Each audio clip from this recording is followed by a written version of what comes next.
Hello, I'm Melanie Caprio, VP of Marketing at SG360. We work with direct-to-consumer brands across many industries to improve the performance of their addressable media campaigns. SG360 is also the third largest direct mail producer in the US. And today I'm excited to share with you our 2023 market research into the performance of direct mail and specific actions you can take to improve your return on investment. We conduct this research every year, and what we want to understand from all possible perspectives is how consumers view and are responding to marketing mail, and what challenges and successes direct mailers have across their marketing mix, and what results they're seeing. To get our answers, in March of this year, we engaged a third party to field for us over 1,200 consumers age 18 and older. And the sample came back with nearly 80% of respondents in the 25 to 55 age range, with a gender breakdown that had a little more than half being men. More than 400 B2C marketers responded to our marketing survey. They came from a variety of industries with a heavy concentration in some of the biggest direct mail users like retail, consumer goods, and financial services. All of the marketers are leaders and decision makers, and their organizations all executed direct mail in the 12 months preceding the survey. So let's dive into what marketers and consumers had to tell us. As direct mail keeps pace with the shifts in audiences and how they want to be communicated to, it delivers for marketers coveted outcomes and KPIs that other channels cannot match. 46% of the marketers we surveyed say they reach larger or more diverse prospecting audiences by using direct mail compared to their other channels. We added this as an option this year because we had been seeing, particularly with our new clients, that they were limiting themselves on their potential audience by focusing budget too heavily on digital ad channels like Facebook. 63% of marketers said direct mail gets them larger average order values. The endowment effect from behavioral economics research led by Nobel Prize winning economist Richard Thaler probably has our explanation for this. It says that when we hold something in our hands, we trust it more than something we experience on screen. And we also determine that something we are holding in our physical possession has a greater value than something not in our physical possession. And 66% of the marketers cited improved return on ad spend or lower cost to acquire a new customer. The biggest benefit reported by the most marketers when comparing the direct mail channel to their other marketing channels is increased conversion rates, with 76% of marketers reporting this benefit. Given that this is likely due to mail's delivery mechanism being unique to most other marketing today, putting a tactile object in home and in hand, we don't expect this to change anytime soon. We also asked what average response rates marketers achieved in the 12 months preceding the survey, and the majority saw response rates over 3%. A third saw response rates over 5%. And just over a tenth reported response rates over 7%. Note that these numbers are for both customer and prospecting activity. Now let's look at what consumers reported regarding their direct mail-driven transactions, most of these with notable year-over-year changes. 20% of consumers applied for an insurance product in the 6 months preceding the survey. 25% made a charitable donation as a result of receiving a mail piece, which is nearly double 2022's number. 31% enrolled in a telecom service, so phone, internet, over double last year's number. 35% signed up for a financial product, also more than double last year's number.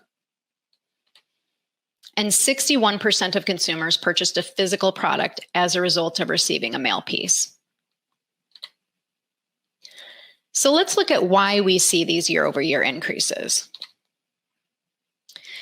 Here we show the specific transactions we just discussed on the whole, where overall 84% of consumers reported converting to a transaction as a result of receiving marketing mail in the past 6 months, compared to 66% reporting conversion last year. If we look at the timing of our surveys and the timing of the post-lockdown marketing resurgence, we see an explanation for the significant year-over-year increase. The 66% was collected in March of 2022, where there were at least 2 prior quarters characterized by unusually large mail volumes, and as marketers were trying to catch up from the lockdown, and they were not as discerning with their data and targeting practices during that time. Compare that to the 2 quarters ahead of this year's survey, where marketers had now right-sized their mail volumes and brought more intentionality to their audience targeting and messaging strategies. Not only did we observe these differences in approach with our clients, but consumers reflected this in the survey. For example, consumers reported at a higher rate than last year, feeling positive about the marketing mail they receive, increasing from 61% to 83%. Each year, our surveys show that make or break factor, why consumers either like or don't like their marketing mail, comes down to whether or not they assess it to be relevant and useful. This is some pretty solid evidence that indicates as mailers continue to hone their ability to target and message to their audiences with precision, that direct mail will continue to grow in effectiveness with consumers. With these strong results, it makes sense that there are so many entrants into this channel. 60% of the marketers in our survey were new users of direct mail in the prior 12 months. 90% of those say they're definitely continuing direct mail in the next 12 months, and 9% said maybe. That left less than 1% that said they're definitely not continuing. Not just new mailers, but overall, 9% more direct mailers than last year say they're repeating the tactic for the year ahead.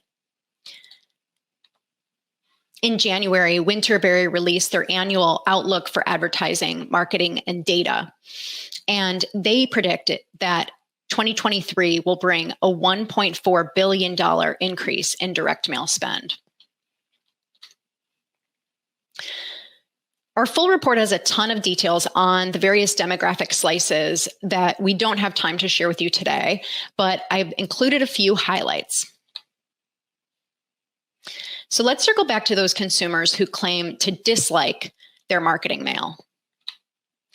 This was 17%, and these folks were mostly over age 55, and it turns out that they don't like receiving marketing messages on any channel. In fact, they're 433% more likely to say no marketing channels make them take action. And yet, we see again this year that a significant percentage who proclaimed to have negative views about their marketing mail were still compelled to act on it. 54% of these naysayers acted on direct mail anyway, and a full 43% converted to a transaction. What do we attribute that to? All the data points to relevance. Last year, that 54% was 42%. So naysayers' engagement with direct mail improved, just like everyone else's, as marketers began to hone their targeting and personalization. Here's a look at the breakdown of actions taken by men and women as a result of receiving marketing mail. We loved seeing this huge opportunity to convert men with the direct mail channel. They're more likely to convert than women on all these types of transactions listed, and to do things like conduct online research after receiving mail. This is true across all age groups, but recall that the largest age group in our consumer sample is 25 to 39, and men were weighted most heavily with the status of married with children. On the whole, 88% of men transacted as a result of receiving mail in the previous 6 months, and 80% of women. When we ask consumers how their marketing mail could be improved, men and women agree on the key factors: the right offer and messaging that they find personally relevant, although women prioritize a good deal. Again, there's robust data on the generations that you'll have access to in the full report, but I did pull a couple quick stats for you here showing how younger consumers feel about direct mail. 91% of 18 to 24-year-olds converted to a transaction as a result of receiving a mail piece. And 87% of 25 to 39-year-olds feel positive about the direct mail they receive. This age group had the highest rate of direct mail positivity. Let's take a look at how direct mail's great results do not appear in a vacuum. The research shows a direct link between data quality and campaign performance. As we saw with the post-lockdown comparison, increased mail volume should not be done with loose audience scoring parameters.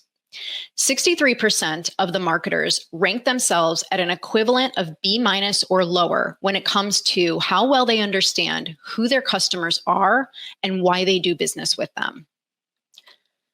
This was even more prevalent for retailers. We also saw that less than 1/3 of direct marketers analyze their customer data monthly, and less than half analyze quarterly, often executing campaigns without updating their data from prior recent campaigns. And yet, the research provides more evidence that better data equals better response rates. Those marketing teams that have both email and physical address and permission for outbound marketing communications on over half of their customer database achieved response rates 25% higher than those who had that information on less than half of their database.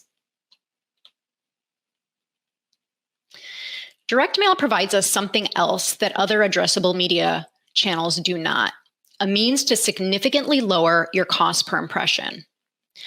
There's good news in that paper costs have stabilized, but with postage as the single biggest cost to executing direct mail, I'm going to share with you 3 ways all direct mailers can control these costs. Plus, the USPS has recently proposed to the Postal Regulatory Commission further incremental postage credits for medium to large volume direct mailers who maintain or increase their volume in 2024. So we'll be watching and reporting on approval updates for that.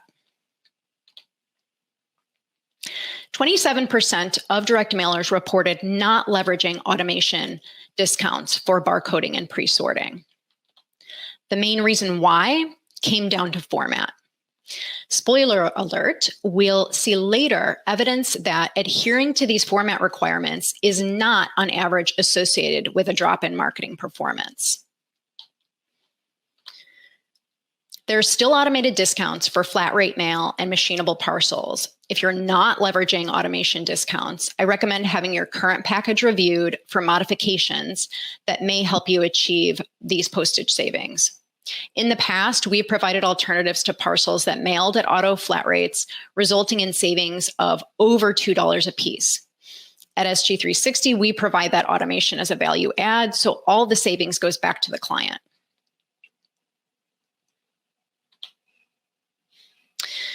Commingling takes lower density mail pieces that miss qualifying for volume discount and groups them with other mail to the same zip code, thereby still achieving the discount. It can save hundreds of thousands per year, depending on mail volume, and yet 45% of the marketer respondents do not commingle because they feel their provider charges too much. Commingling is a service and as such has some costs associated with it. But Competitive commingling rates can save up to 5 cents per piece for qualifying mail after costs. Plus, almost every brand can save with commingling. And if your provider builds and processes mail.dat files like we do at SG360, you can commingle without losing visibility. So you know exactly where every name is located throughout the process, should you need to make a change. Every year, the postal system releases a series of promotions that encourage various aspects of marketing engagement. Commensurate with postage increases, the USPS brought in 2023 larger discounts, longer windows of opportunity, and 2 new categories of qualifying mail. Not every brand will qualify for every promotion, but the breadth of opportunities throughout the year offer ample chances to significantly save. And these savings are on top of automation and commingling savings. For the 36% of mailers who did not participate in any USPS promotions, the reason they gave was lack of mail provider assistance. If this is you, this is a red flag. If your provider's not proactively reaching out for savings opportunities with promotions, they may not have the expertise or the strategic ideation to qualify you while positively impacting your ROI. Work with a mail partner who's well-versed in the ins and outs of each promotion and has production-based solutions that can meet the requirements to participate. When you do, you shave off large swaths of the recent postage increases. There's a concept in Zen Buddhism called beginner's mind, which states that if you approach every situation like it's your first time seeing it, you're better able to access new outcomes.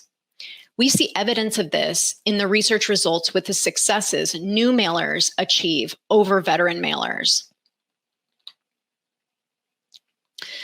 While 2 of the major benefits of direct mail over other channels were experienced about the same rate across both populations, more new mailers reported larger and more diverse prospecting audiences, and more new mailers reported higher conversion rates compared to their other channels. And 21% more new mailers reported response rates over 3%. Even with these improved results, when it comes to postage savings, 24% more new mailers used automation discounts and 60% more used commingling. That brings me to 4 key ways you can make actionable this research to optimize your campaigns. The increasing cost of advertising across all channels has been a major stress point for marketers these last few years. Direct mail is unique in that the costs can be mitigated, and new mailers are taking better advantage of these opportunities. See here the percent of new and existing mailers who are not using these postage savings opportunities. There's a gap in communication between direct mail providers and direct mailers that's impacting return on marketing investment. Find a partner who can educate you and help you qualify for all available postage discounts, among other ways to optimize your ROI. Second, direct mail is the workhorse for direct response marketers. So as you think about your marketing mix, consider that placing direct mail at the center of your direct response engine may be your prescription for greater results per marketing dollar, especially in an environment marked by uncertainty about consumer confidence and less than ideal credit conditions. With a cross-reference of mobile ad IDs, email address, physical address for every individual, not only can you advertise to known and anonymous individuals on all your addressable media channels, but each individual can be matched up to the thousands of attributes that have been collected on them. Which brings us to honing your targeting and messaging. Post-pandemic marketer behavior gave us a unique glimpse into the impact that honing audience targeting and messaging has on marketing performance.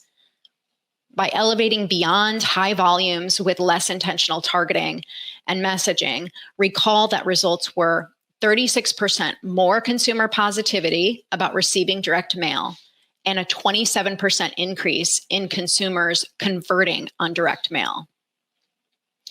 The future of direct mail is expertly honed audience models based on triggers or other intelligence extracted from robust customer data. Your campaign performance depends on this to identify your best prospects to target next, to optimize your cost to acquire a new customer, and inform your messaging, offers, channel choice, and overall campaign strategy. We often get asked which digital channel would make the most sense to invest in more. The answer lies in finding where your specific targets are engaging the most and leveraging a predictive model that shows those channels and your KPIs in various scenarios. So leverage the thousands of elements available to marketers on nearly every US consumer. Get detailed profiles of your ideal buyers, demographically, their buying habits, recent purchase behavior, digital and social activity, and a ranking of your prospects based on things like their likelihood to purchase from you, acquisition cost, etc. And ensure your data team is working with your creative team on campaign preparation and creative review throughout. Finally, the differences between new mailers and experienced mailers provide invaluable insight into how to be successful. We know new mailers have a fresh package and have approached their strategy with a fresh eye.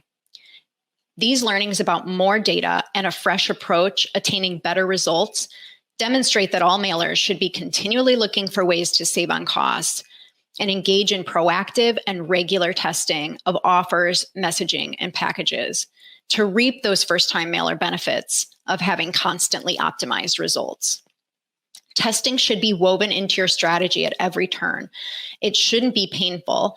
If you approach testing informed by robust data on your best customer, you increase the effectiveness and cost efficiency dramatically. You can download the full report with the data I shared and a whole lot more. Plus, we've begun publishing vertical specific versions with data and insights not even included in the larger report. We've already released the nonprofit version, so you can email me directly if you want a copy of that. And now I think we have time for questions. Hello, everyone. That was just a ton of amazing and informative information. So if you want to, like I do, go back through that a little bit more and settle it in my brain, go to the bottom, scroll down, and there's a link to that deck where you can also then get that QR code to get the whole report, and you can get the email. So we want you to also, if you would, there's a poll that over there, that we would like you to answer. And there is also some pinned information, some pinned content that is free, that is just for you. And now I would like to welcome in our speaker for some Q&A. Melanie, hello. That was a lot. That was great. And I'm really looking forward to dicing it up a little bit more. But I'll tell you what, you got some good questions going on. People are very interested in what you had to say. So are you ready to get into it? Let's do it. Let's do it. All right. First of all, are there any stats on the types of direct mail that work best, i.e. postcard versus mailer versus flyer? Yeah, so the ANA response rate report that comes out, well, they've put it out the last 2 years, has some information on that. It varies by industry, what is going to be the best format for you, depending on what information you have to share, what your offer is. The ANA report had, among all the channels that they looked at, including digital channels, the highest ROI was letter size envelopes to prospect lists. Letter size envelopes, letter size mail is going to get that letter size rate. And so that helps in the ROI. But in general, we recommend that people test out a few different formats and talk to, some direct mail experts to figure out, based on your specific goals, and offer what is going to be best for you. That makes a lot of sense. Okay, next question. Oh, this was with regard to the stat that you had that men with children had a very high percentage rate. Did you drill down on that stat to see if wives influenced that decision to respond? Oh, we did not. But this is the first year that we reported on men, and we've had a lot of questions on this. So we'll see where that takes us for next year's survey. But people have been very interested in that. Good. I can't wait to see next year. I'm curious. Okay, let's see.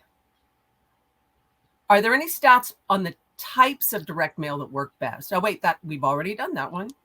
What is a typical breakdown in cost to mail, as in percentage production, percentage postage, percentage paper?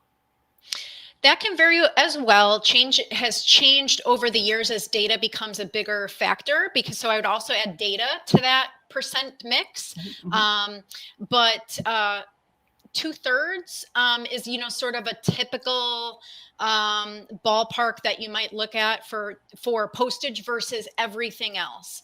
Okay. So, but again, as costs have shifted, and data becomes a piece, we've seen data become more of a percentage of the expense, but ROI improving from that addition of, not just data, but using data scientists for predictive modeling to basically optimize your audience, so that ultimately in the end you're going to mail to those prospects that are most likely to convert.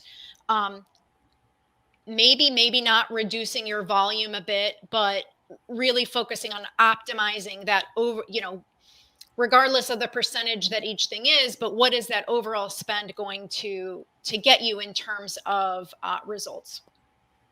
Okay. Yeah, that's a lot. That's a lot to think about. Someone, and me too, never heard of USPS promotions. Are they offered to nonprofits? Oh, well, I'm glad I included it. You should be taking advantage. Yes, offered to nonprofits. The criteria to qualify in each promotion typically is based around the features of the mail piece. So certainly all marketing mailers have the opportunity to qualify. Okay. Here's one, and there was a morning session that talked about this a little bit. Have you had success using tactile or sensory discounts, like adding scent through the USPS? And did you see a dramatic lift? Yes, yes, and we actually have worked with Centisphere and the speaker from earlier, and we have. And so one of the things that we do to optimize postage is to look for opportunities to use those discounts. And so we will help our clients kind of do the math of, okay, if you increase your so sort of goes back to the previous question, right? If you increase your production cost here to qualify for this mail piece, is that going to get you an overall savings? And so those are the little opportunities that we're looking for. And yeah, the savings can be quite significant, especially at higher volumes. Sure. Okay.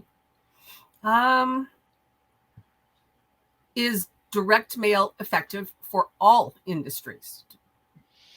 Better, worse? Yeah, so we study B2C.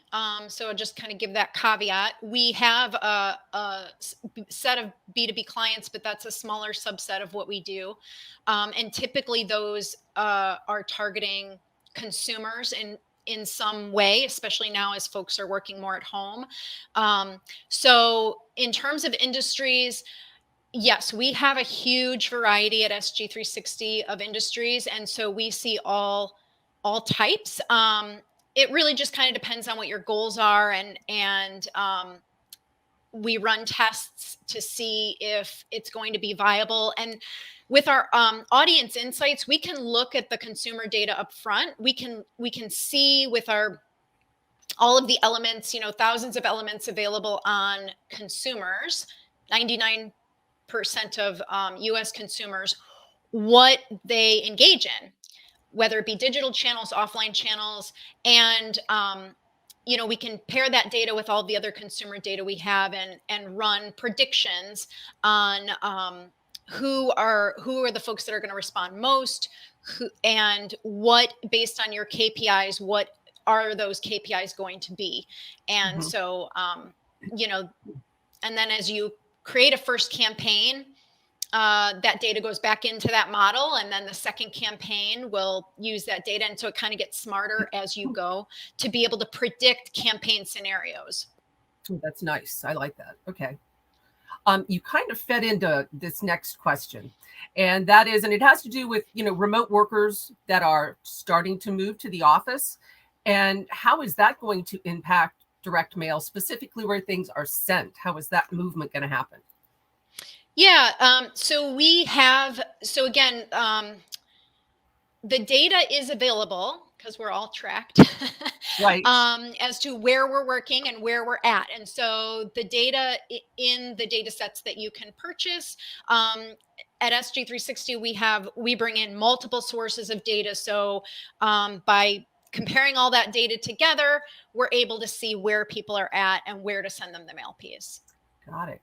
Great. Well, I think that's about all the time we have.